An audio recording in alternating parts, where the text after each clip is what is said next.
Welcome back to the Derek Smith Spiel, and today my guest has me feeling a little bit like Joe Rogan.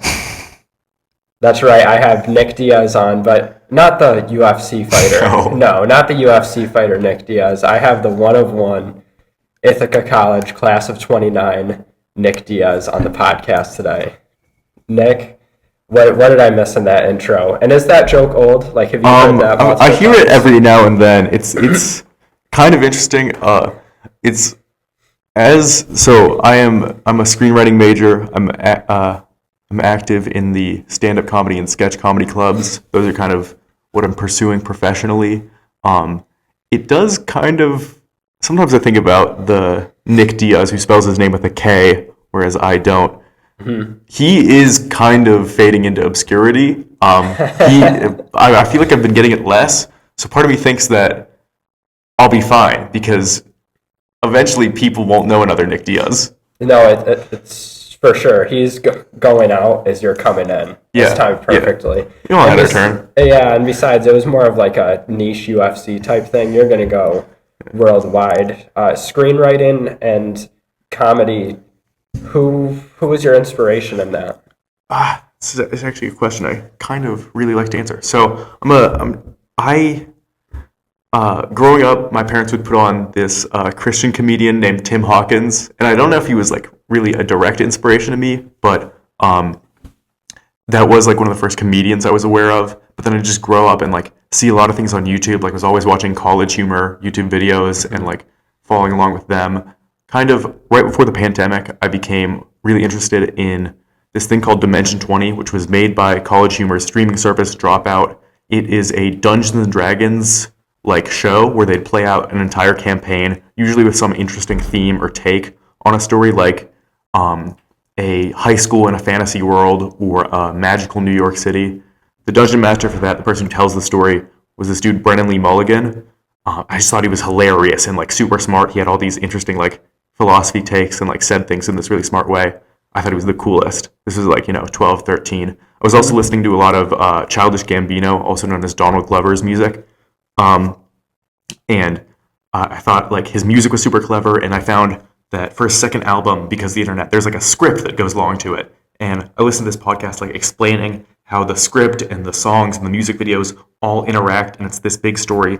I do more research on Brennan Lee Mulligan, Donald Glover. I found that they actually both went to school for screenwriting. Okay. And I was like, these guys ended up in kind of really different things, but it seemed like I kept screenwriting in my head as a thing I wanted to study, even though the thing I wanted to do wasn't exactly constant. Because for a while, I was really stuck on that Dungeons and Dragons thing.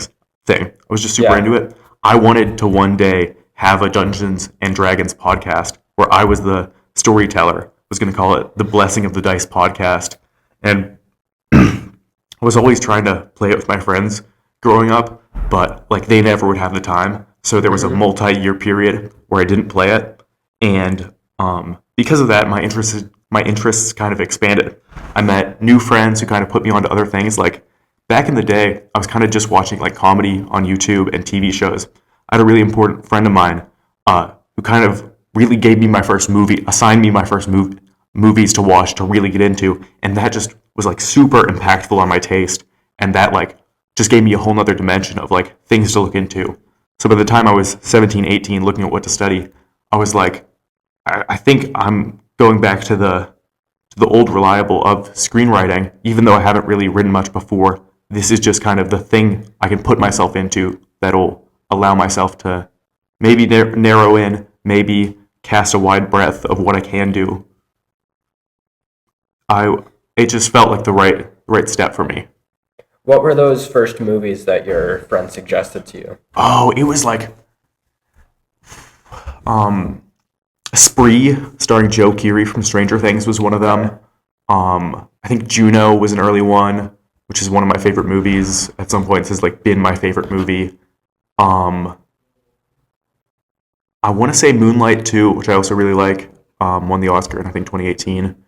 Um, just like she was always just like pointing me towards these things that like took that I took forever to like find out about, but like I really wouldn't like have the like creative outlook or even maybe be here without my friend Alora like putting me onto those things.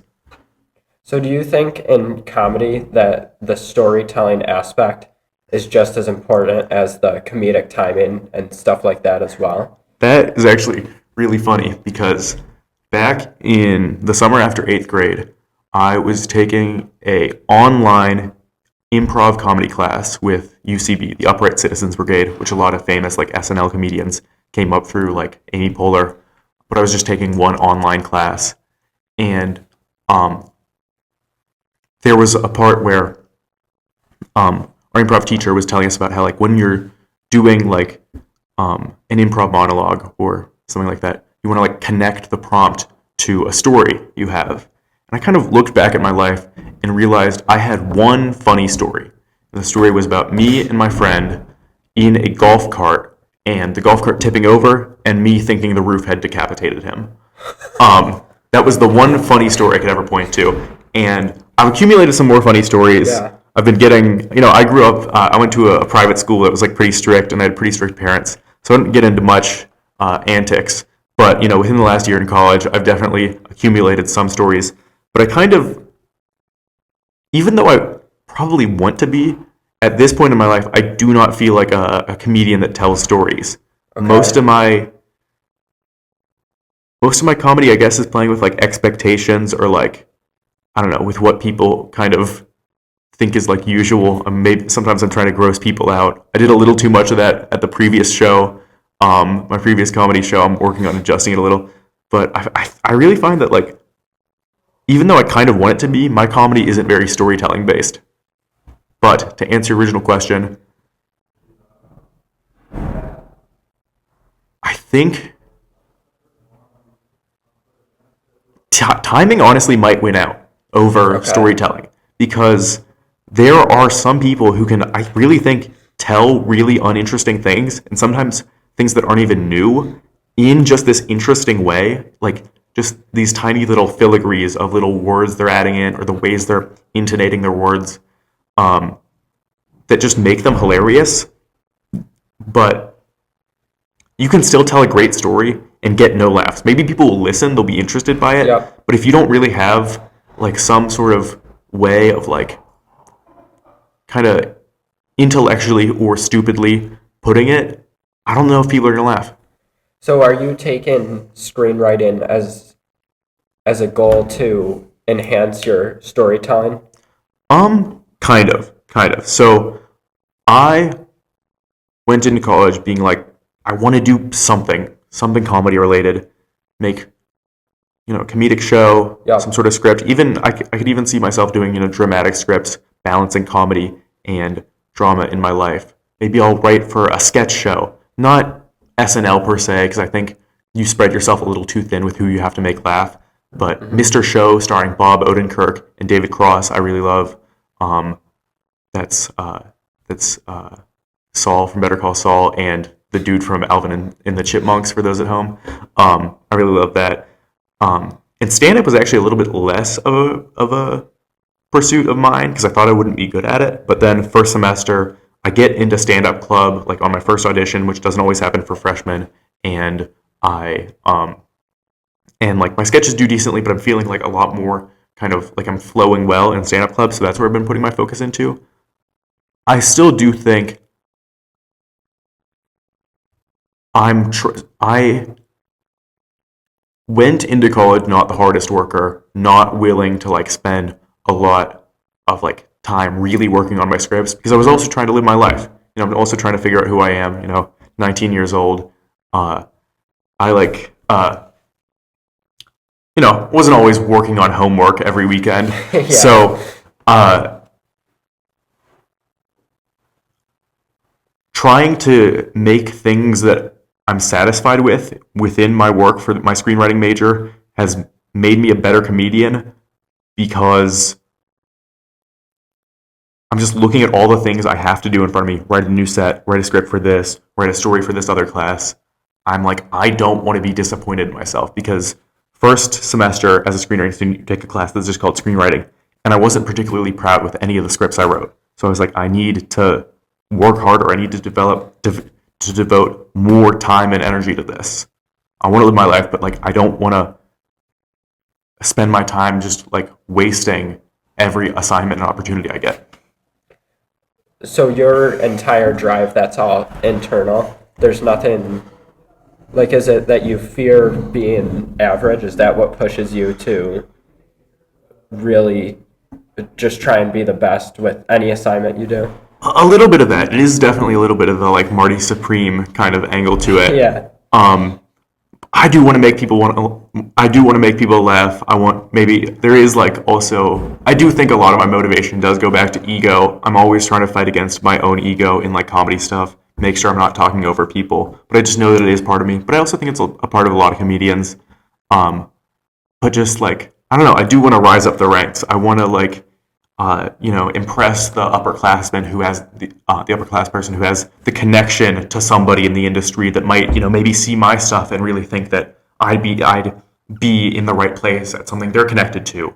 I want to maybe score an internship or something. I want to get the connection with a professor who like can get me somewhere. Mm-hmm. It's a mix of internal and external. You're just ready to do something. But you mentioned your ego. Do you do like any type of self-reflection, or how did you realize that maybe your ego is something you want to work on? I journal every day. I've also grown up around around a lot of people who I like don't want to be like, kind of anti-role models, which I feel like are also just as important as like regular role models. And I watched people whose just ego had like taken over their life, and they couldn't like see themselves from other point of view. But also, I think comedy does also help with that, because if you see something where someone who is utterly obsessed with themselves like gets laughed at, they're the butt of the joke, it destroys them in a way that's funny. That helps you learn. I think there's sometimes really a learning aspect of comedy, and that was maybe one of the things that pointed me to recognizing my own ego.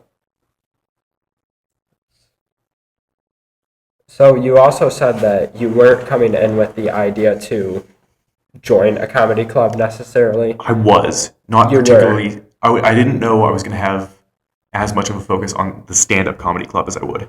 So what drove you to join stand-up comedy? Was there someone who suggested it to you? I was interested in kind of spreading myself between all the comedy clubs. There's 4 at Ithaca. There's the General Interest Comedy Club, which is kind of a low commitment thing. You can just show up and like to talk about stuff you've been working on comedy wise. That's Tuesdays at 8 p.m. I think. There's the Akadi Players, which is an improv troupe, which didn't hold auditions my first semester, but did my second. I just didn't audition for it because I was worried about having too much stuff to do. Mm-hmm. There's Sketch Club, which is not audition based. 8 p.m. on Thursdays. You work on like comedy scripts for short comedic stories. Think SNL if you're unfamiliar. But then, there's Stand Up Club, which I did audition for. Basically, as soon as the club fair hit, I went to every comedy club's table and like found out like what there is to know, how I can get in.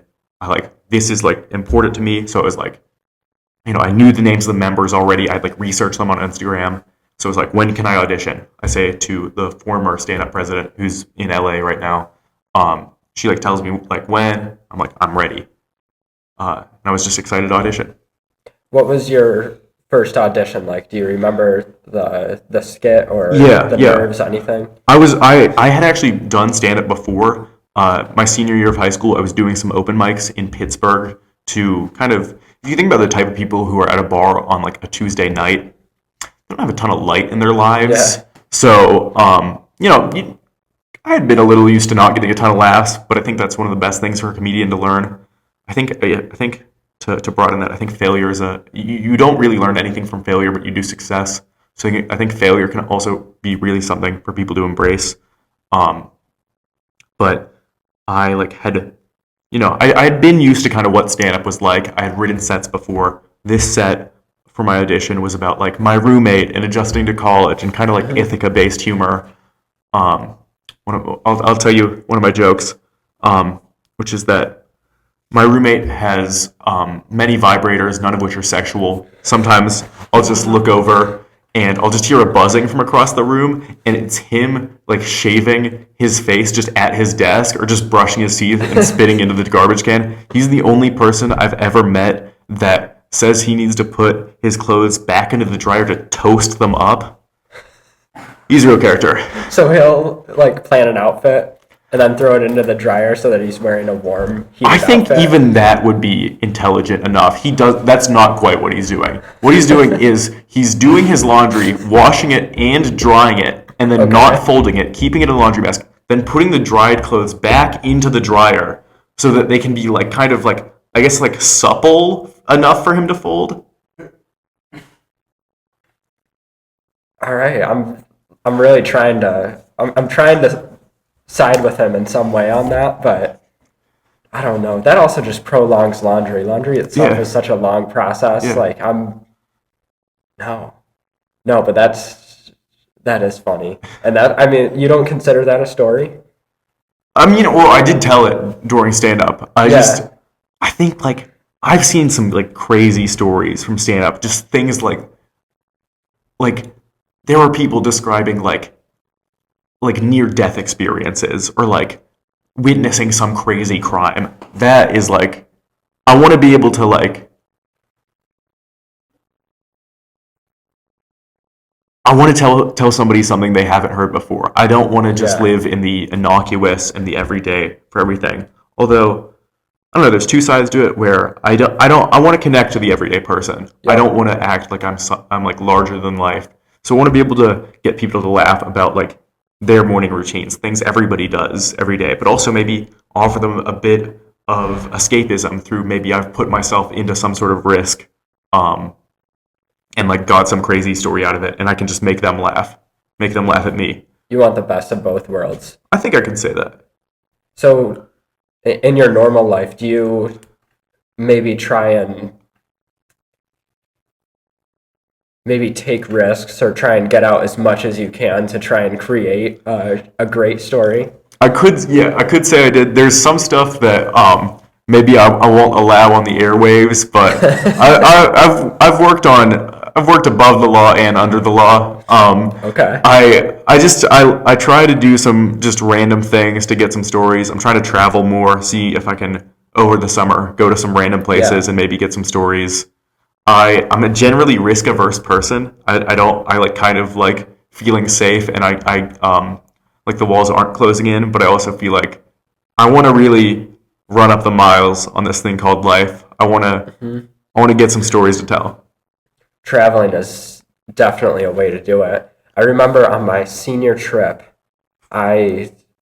this like isn't even that crazy of a story, but on the flight was packed, and I ended up sitting next to this old man, and he died on the plane. Well, he told me this story. The reason we talked was he had headphones in, and the stewardess was coming down asking if we wanted drinks, and he had his headphones in, so he didn't hear, and I just tapped him on the shoulder and asked him if he wanted anything, and from there, he talked to me the full 2-hour flight, and he had all sorts of stories, how he walked with elephants from traveling. He suggested traveling, and especially when you're young, before you have kids, but the one story he told that is the closest to the dying prediction you had is he said that, he told me this, he said that he suffered from a porn addiction, and he said he was trying to quit masturbating. So he said he prayed to God one night. He said he prayed like, God, do anything. I've got to throw this habit. Then he ended up getting a stroke on the right side of his body, and that's how he broke his porn addiction, because he couldn't use his right hand. That's one final stroke for you. Yeah. Yeah, and he said, at the end of that, he was like, well, God works in weird ways, doesn't he? And I was like, man, I guess so. Yeah, go back to talking about the elephants, would you please? Like, walking with elephants. Even that one, it was because he went away from, like, that guy had stories from traveling and porn addiction and a stroke. Honestly, I kind of do aspire to be a random old man on a plane. I feel like just like a random old man with just crazy stories is a great way to be. Forrest Gump almost, like Yes. just having Yeah. random stories for anyone. Yeah. It was entertaining. Like I'll always remember that. He was a cool dude. His name was Mike. Shout out, Mike. Shout out Mike. I think he lives in Michigan too.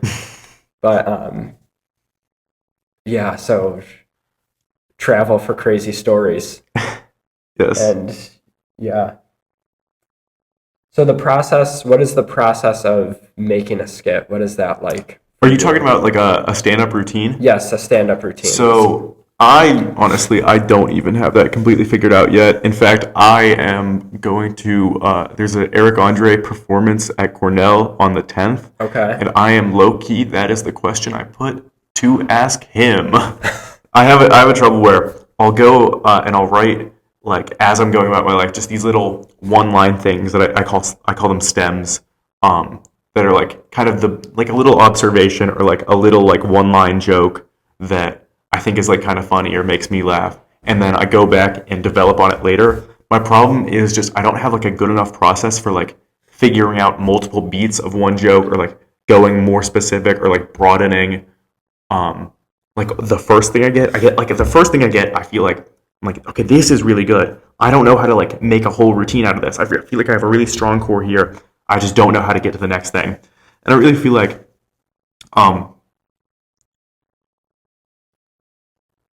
you're interviewing Nic Diaz, the college student, and that is really the stage I'm at where I really do try to just view myself as a student. I think there is a danger to viewing comedy things or just college kind of projects and work in general as final. Like just, I think it's good to live in the moment, but I think having kind of a snobbery to the exact moment you're in can be bad because it viewing it as the most important thing you'll ever go through. Yeah. So I'm just like, okay, if maybe I'm never funny in my whole college career, maybe none of my shows do particularly well. None of my scripts get a super big enough renown. I'm fine with that because college is for learning. This isn't where my career needs to take off. I'm okay just like learning the whole time, learning through failure, trying my best, forgetting the original question that you asked me, all those kinds of things that where you mess up but you get somewhere, much like how my answer to this question is actually not going anywhere. So from that you take this you're embracing this 4 years as just a time to learn, and if something happens, if that sparks something, you're good with it, but you're not looking for necessarily to attract a crowd right off the bat. Right now you're just looking to learn and try and master a craft. That's what you'd say? I think everybody's got two sides. I feel both. I'm trying to learn through every opportunity, but also I'm also like I love seeing a crowd. I love when people laugh. I get happy when like I'm able to host like not host a show, perform in a show, and I see so many people I know there, and they're showing up because like they wanted to see me or me and their friends or like their other friend that they know, and it is awesome. It is maybe a little bit of a carrot and stick. I'm trying to be hard on myself to keep learning and not get distracted by individual successes, because I think individual successes can really be a distraction. Yeah. If you get your hopes up, your first ever show, it goes well. I think that can really give you an inflated ego. And then, I think you also should be motivated by people liking your work. I think that's also great. What's that feeling like when you're on stage and you get a laugh? It's like maybe it's like getting an answer correct in class, in your favorite class, maybe. Maybe it is really that hard-won approval. A teacher that doesn't like everybody, but you say the answer, you make a point in class, they like it.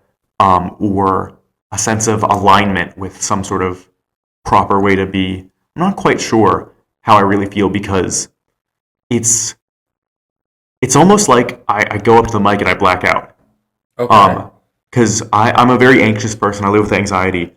And always leading up to the show, usually because I don't have my material entirely finished, I like am nervous. But then the second I get the microphone in my hand, I'm still nervous. But when I start talking, it just all goes away.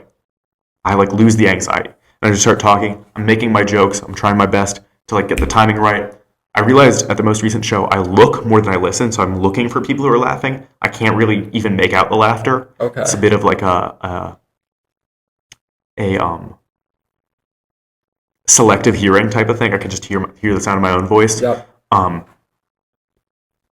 So you like almost kind of black out when you're at the mic, and then you like kind of wake up. You wake up out of it, and then your bit's over, and people are clapping.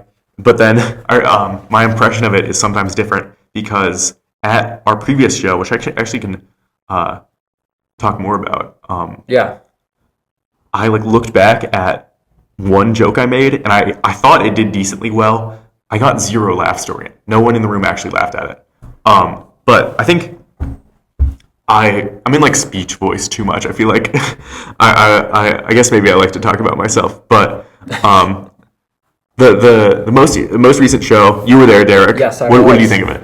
I thought it was good. I really liked it because from what I remember, it seems like you were talking about almost like routine things. Like it seems like almost like you were describing something average, and then you would kind of throw a curveball out there or make fun of something that is regular. You made a couple, because it was so close to Easter, you made a couple jokes about Jesus that I remember.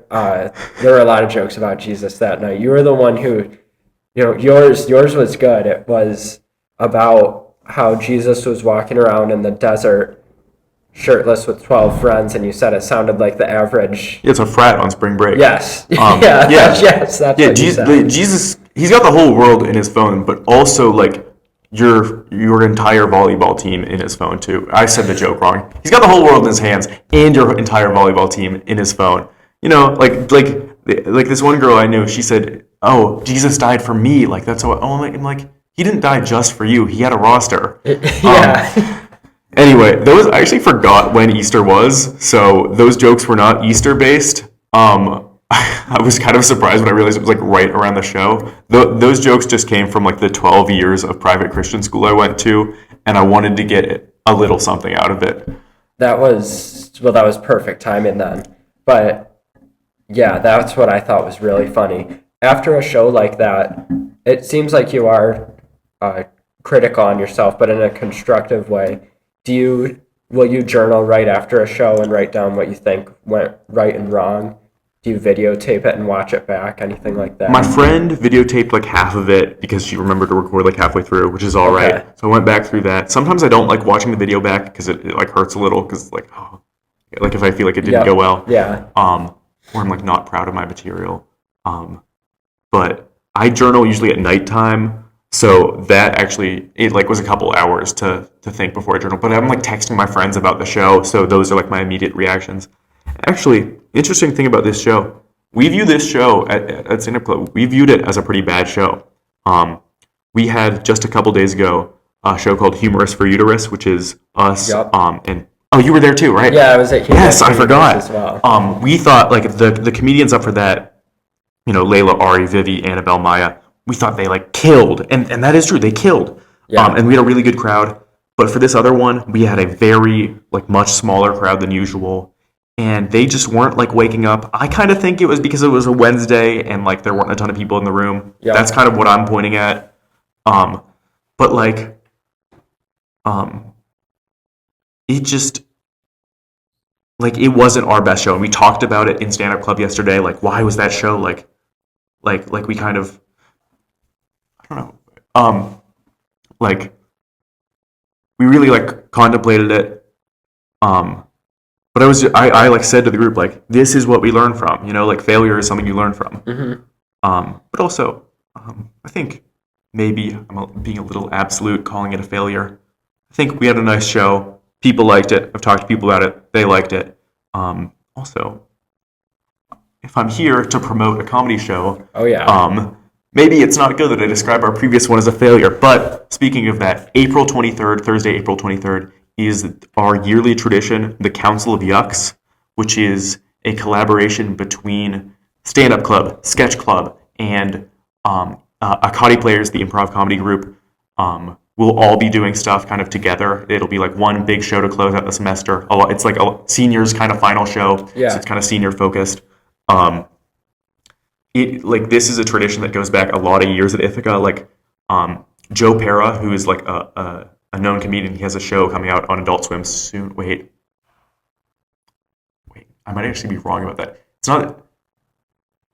Okay, there's another comedian who also went here who has an Adult Swim show coming out. I don't know if Joe Pera is actually on that show. Joe Pera and Dan Licata both went here, and they're now well-known comedians. But Joe Pera was like part of the stand-up club, and he did Council of Yucks. This is a tradition that really goes back for a bit. And also, there were some kind of organizational shakeups, kind of the semester before we got here within comedy clubs, and we're now coming back from all of that, and we're gonna do this great thing together. So I'm really excited. If you guys wanted to see me perform, it's April 23rd. That's a Thursday, probably 7 or 8 p.m. I feel like it's gonna be a lot of fun. Yeah, it will be a ton of fun. Even the last show, jumping back on that, it's your guys' job to look back at it and say, what could we do better?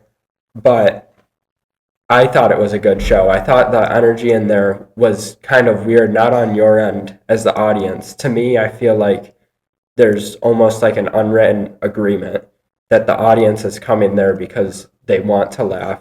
And it seems like everyone there just was kind of just out of it, right from the start. But no, so yeah, I wouldn't say the show is a failure. And this next one, that definitely isn't going to be a failure either. I've went to 2 shows. I've been entertained by both. You guys do bring it. You bring the energy. Thank you. It will be received on April 23rd, Thursday. On Thursday. Yeah. Man, I'm trying to think. I had something else about asking you about how okay, yeah, when you're making your stand-up, what is it called again? Routine. Your routine. I want to use the correct terminology. Actually, thank you, because it low-key does bug me to no end when people say the wrong thing. Some people, when they call comedy sketches skits, it irritates the hell out of me. My roommate is a physical therapy major, so I assume when I incorrectly say I pulled a muscle, when I guess scientifically that's not the accurate term, I imagine it brings us the same amount of just sheer annoyance. But so when you're making a routine, good. You said you don't feel like you have completed one. When you're making a routine, is it word for word, or is it almost like there's these just little hints? I do kind of bullet points for my routine, when I'm the shows within the next week, so I know what I'm gonna say. Or I just do setup, then a dash, and the punchline, and kind of do that for the whole thing. But then in the days leading up to it, I'll write the entire thing out to help with memory. But somehow I kind of just in the flow was that I had my outline in my back pocket. I didn't use it during my last set. I think that is a more professional look, so I'm really happy with that. I did miss 1 or 2 jokes. One of those jokes I remember being pretty good, so I'm a bit unhappy with that, but I think overall the appearance of not using a paper is a lot better. Are you gonna break that joke out on April 23rd? I think there isn't a space for it because it was nested in another bit. Okay. But I'm working on some new stuff for the 23rd. We're also not really sure. I'm also seeing if maybe I might have an involvement in the sketch club side of things. So you guys might see me twice that night, possibly, or maybe possibly in a sketch I wrote.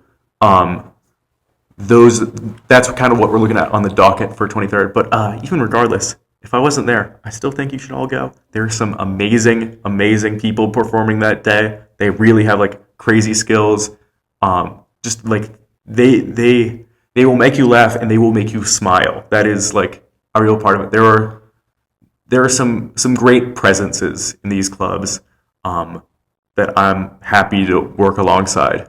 It sounds like it's going to be almost like your guys' Super Bowl. Like this Okay, seems like yeah. the main event. Yes, this like is. every comedy I club have is been involved. dreaming of the after party for this for months. Maybe you'll get a good story there. There's a Four Loco just sitting in my fridge that is just waiting for me for that after party. A couple of times in this podcast, you've mentioned your upbringing in a smaller community, a Christian town. In a couple of classes, you've mentioned it too in your 2-minute life story in TV and film production. Good comms. Oh yeah, ultimate scout right here. Yeah, in Siege, I never got the kills, but I had the call outs. But you mentioned the small community that you grew up in, and at times how it felt restrictive. Go more into that. All right. I grew up like north of Pittsburgh, kind of in the rural suburbs of it, but you can just drive around to like a lot of other places. So I was between a couple things, like a couple towns. I graduated in a class of 60 people at a very conservative private Christian school. Grew up in a very conservative family, so there was kind of like there were some strong lines pushed on us about what was allowed and what wasn't. And I never really like jived with that. Maybe until I was like 10 or 11, I was like, I like this, but like I really became kind of not so much a fan of it before in the years leading up to the pandemic, and then like with the additional time I was spending on my phone, as we all did during the pandemic, yeah. I feel like I was really exposed to some other stuff, and I was like, hey, this kind of isn't how the life I want to live looks. I'm kind of trying to do my own thing. And that's like, I really feel like I'm living that out with comedy. So coming to Ithaca, this feels it has to feel freeing, right? Yeah. I really wanted to go to school in like a big city, but that wasn't exactly what my parents wanted. So I think compromising with Ithaca, which is a little smaller, but I still feel free and like creatively liberated, I'm like quite happy with. Are you vocal to your parents about not Like, jiving with maybe that lifestyle? no, I gotta keep up some appearances back home, but I'm all right with that because I don't know, maybe it makes them more happy if they believe I'm still kind of on their version of the path. So I'm fine, kind of maybe living a bit of a double life for the time being. That's tough to do. I can't even think of anything that maybe I've disagreed with my parents with, but I mean that just goes to show that if I did, I wouldn't be able to tell them. That's no, I think one thing to keep in mind with that is they really do want what's best for you, but you as an individual, you've got to go out to find what's best Yeah. for you. And there definitely are wrong answers, Yeah, but there's no right answer either. And you aren't doing anything yeah. horribly wrong. You aren't doing anything wrong that I know of. I mean, you did mention maybe going above the law. We've only been podcasting for 1 hour. If we make this like a 3 hour long like full like there's this podcast I really love called 99 Questions, which actually you should check out. It has a lot of like comedians that I was inspired by. He asks Bob Buell, the host, asks the same 99 questions to every guest, and some of the episodes are like 3 hours long. But like if you're a fan of the person, it's like so interesting. So I'm saying if 99, what is it called? 99 questions. 99 questions. So I'm saying if you had me for a 99 question style interview, maybe you'd get some more of the worst of Nic Diaz. But I guess maybe you're just hearing the highlights right now. No, only the best right now. There's another podcast. It's called Soft White Underbelly. I'm not familiar. This guy, he basically interviews.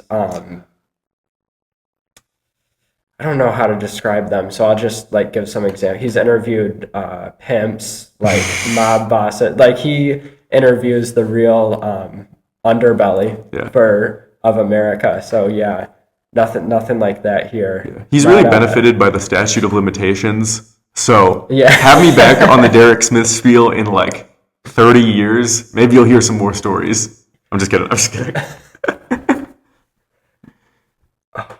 No, that's I mean, that's great. You made this really easy for me. I didn't even have to ask many questions. You were going impromptu. That's part of being an an entertainer. I'm jealous of like the niche Nick episodes though, because I feel like it was a lot more like conversational. However, if this is one, if do you have a name for your fans? Are they like the Spielers? I don't have a name for my fans now. The Pittsburgh Spielers. The Pittsburgh Spielers. Hey, go Steelers. I maybe they want a little variety, but I do enjoy listening to the episodes where it's just the back and forth of just like the random goings on of what I have to assume is just kind of the meanderings of the third floor of this particular dorm building. Because I feel like I've certainly heard some of those stories. Well, I remember that podcast in particular, the one you're talking about.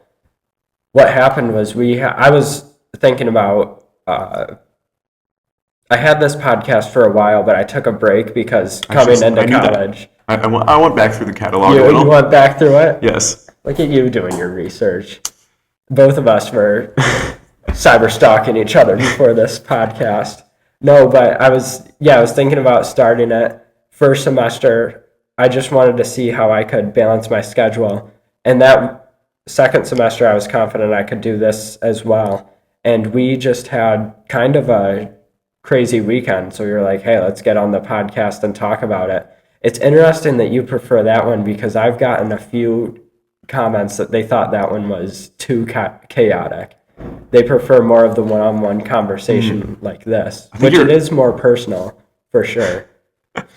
You're in the process of refining your fan base as you grow. I think you could. This is the thing that sometimes traps people in where maybe a particular, maybe even just because of the algorithm, a particular style of their comedy or not comedy work that they were trying out, maybe just for a one-time thing, does really well. So now they're pigeonholed into that. So I don't know. Maybe you'd hate it if you got pigeonholed into like short, clippable conversations with business majors and musical education majors that could work well over a clip of like Subway Surfers. Maybe you feel more impassioned with the long form conversations. I don't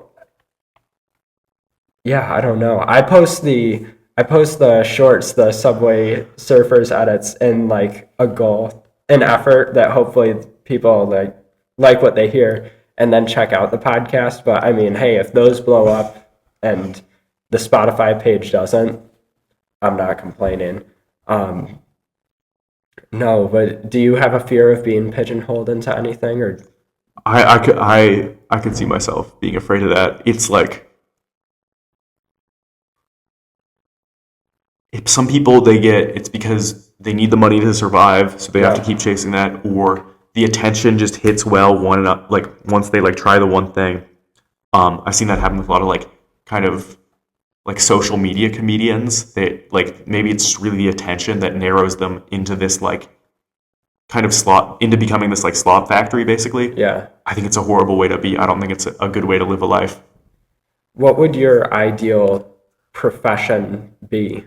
I'm so happy that I'm not sure about that yet, actually, because I want to just keep going and see where it goes. But like, I'd be happy if I was writing for a sketch show or show running a TV show I was passionate about, or like doing stand up while I wrote a feature length film in the background, or even just one of these things. Because I know, hopefully, maybe less so when it's my time, but like writing work can be really hard to come across, and especially with like the rise of AI.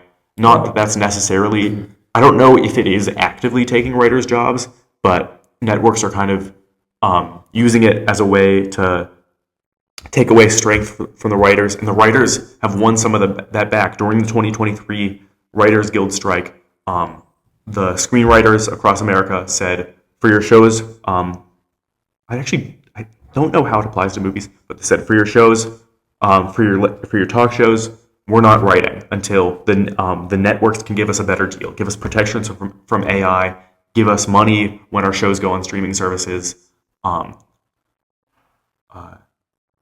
things like that to ensure that them and their families can survive off this creative career. They fought for it. They like went months without pay, surviving. Like some survived on like generous donations to like the strike fund so that people like wouldn't have to go hungry. But they fought for it. This happened previously in like 2008 or somewhere around then. That's why the first season of The Office is so short, because the writers went on strike. Okay. And they took risks and they fought for a better future for people like me. And I'm grateful for them. And I pray that when my time comes in my life as a writer, I'll be able to serve the next generation like that and go on strike if that's what's required. Because the people who went on strike, the writers, they got a good deal, but they didn't get a perfect deal. So the threat of AI still looms above us. The threat of writers' rooms being underemployed, there being too few people in what are called mini writers' rooms, things that will create worse products and the networks don't understand. Almost, it feels like they don't understand the meaning of a good product. There is still a better future to still fight for. That's my like little socialist tangent. So in your future, when you look at, even though you don't have a specific thing in mind, which again in this field of work, you might not ever have a specific job. It might get to the point where you can just I want to bounce. pick up whatever. Yeah, bounce. So when you're doing stand-up comedy or doing whatever you're going to do in the future, when you're making media, would you say you're making it for the people and you just hope that in some way you can leave the world in a better place than where you found it? I pray I can be making it for other people. I don't want it to be self-obsessed. I don't want it to be for me or proving it to specific people in my life. If I can help people, nurses coming home after a long shift, relax with like me being able to make them laugh through something they put on their TV, make some kid who's like feels lonely in middle school feel like he's not alone because like I'm like making some sort of like niche genre thing that like they're into, or like help people like as a group, laugh about something and help them have their good times. I do really question sometimes if my life would be better spent just like, spend my whole life just making meals for people, or like, I don't know, in Succession, Logan Roy says, you want to help people, be a nurse. Sometimes I worry if my like I feel like comedy sometimes is self-focused. Like I'm going to be the guy on stage. Sometimes I worry if that will get in my way of helping people. I want to be able to do my passion in a way that'll help people. I think as long as you have that mindset and that thought in your head, I don't think you'll ever become self-absorbed, because it seems, just from what I've gathered in this conversation alone, that everything you've said has been to help the future generation of writers, to make other people laugh from your comedy. That I doubt seeing that as a problem, and hopefully it's you can almost start a revolution where it's not about I mean, fame changes people, but it shouldn't. And maybe Nic Diaz will start a revolution.